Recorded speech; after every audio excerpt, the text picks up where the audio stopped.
the written and unwritten terms. Not everything that you see on paper ended up because it was discussed. There are some things that cannot be captured in a mutual separation agreement.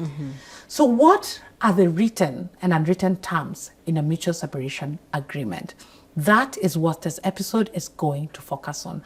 Welcome to Work, Law, and the Drama. So Jane, humor me. Are there things that are unwritten and yet very relevant to a mutual separation agreement? I think just the fact that my expectation is that you're going to honor your breed. Yes. Yeah. And you're going to actually adhere to all the things that you're saying. If you say that you're not going to do, reputational damage, then I'm assuming that you're actually going to adhere with that.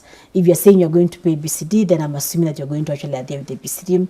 If you're saying that you will not give negative reference to me as an employee, then my assumption is that is that when someone calls to ask, can you give Jane, did she work for you? How did he live? That for sure you're going to restrain yourself as my former employer and not be able to give that negative feedback or start saying we have nothing to say. You know, because when you say we have nothing to say, then the negative feedbacks. So all those things, they are unsaid. They are unsaid, and we really have to think about them, because I've also seen cases whereby we say we are not going to give you negative feedback, but doesn't mean we'll give you positive feedback. So we'll give another reference. So we'll give something very neutral, and therefore when they ask us how did he leave the organization, you know, we start see people asking and saying, what do we say? What do we say? But the unsaid thing is that we cannot mess up with you, and we have a legal obligation to actually say he left to pursue his own other things.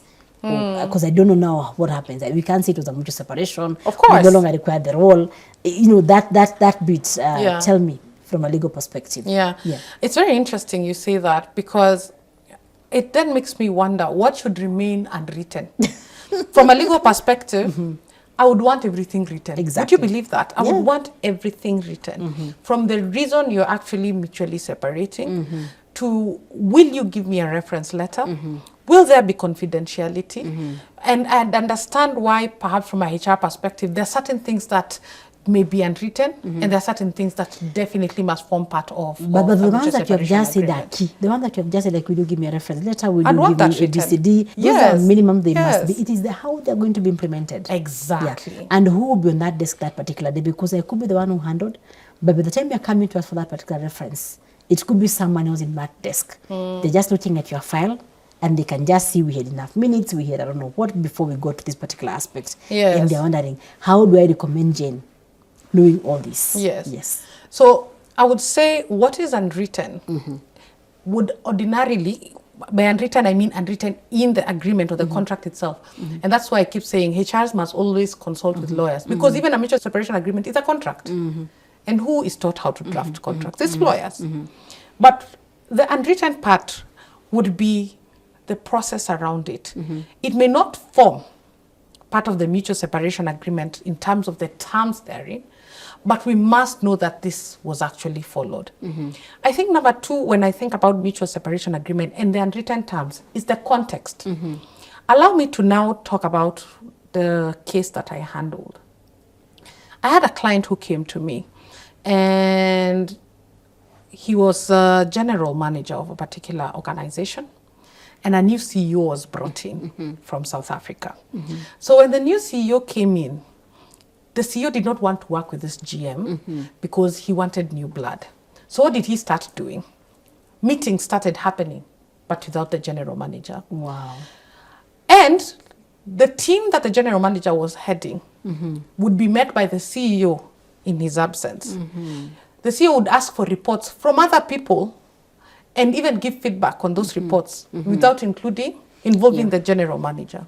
So basically the general manager could see that his role was being taken up by other people. He was being rendered irrelevant. He was being left out in conversation that he should be leading. Exactly. Then on top of that, now there were little smirk conversations around how he is. So of course, when your juniors are seeing you being pushed out, they start having little discussions. And it's basically just constructive dismissal. Yes. So the employee started having, his own junior started asking him, are you being fired? What is happening? A month later, he's called into the office and he's told, we have a mutual separation agreement. At that point, his mother was dying of cancer. and his mother was in India. And he was told by the employer, we know that you're going through this particular issue. Actually, I know that case. Yes, and we handled it. Yeah. You handled it, Yes. Where the MD, that guy told him that you'll use the money to even take care of your mother's bills. You can use the money to take care of, if we fired you, we'd give you just 1 month notice.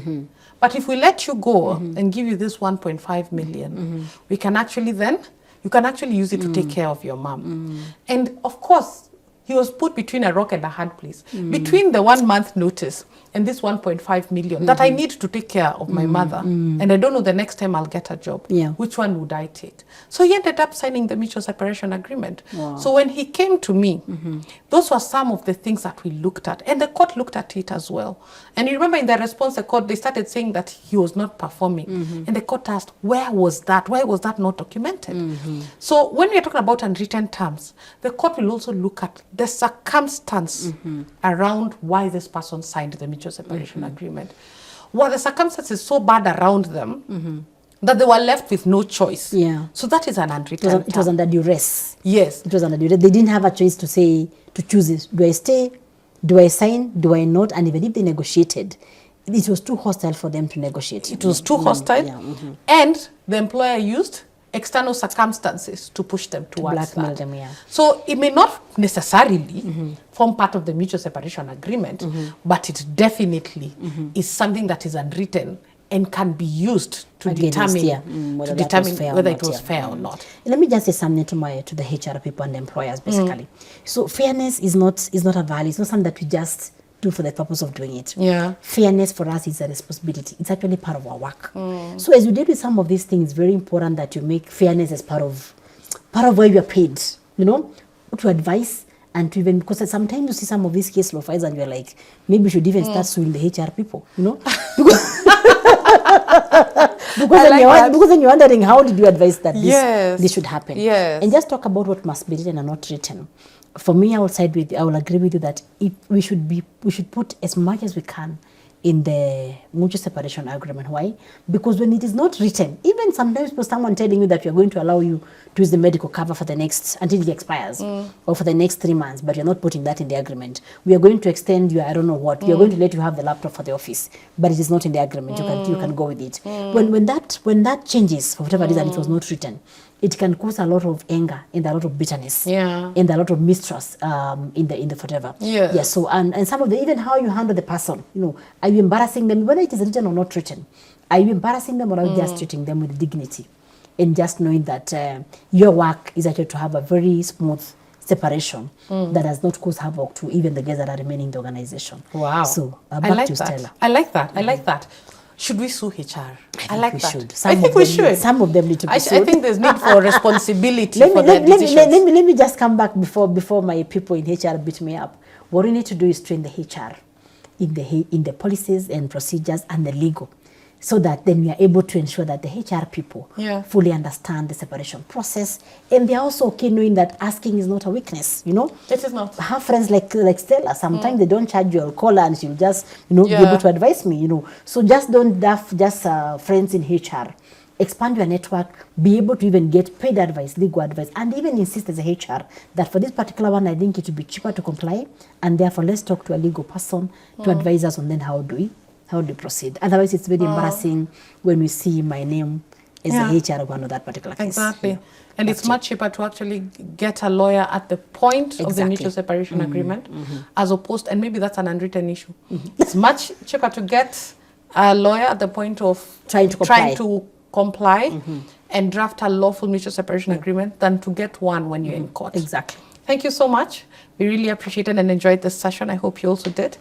In our next conversation, we're going to explore more around mutual separation agreement. We're still on it. We look forward to having you. Thank you.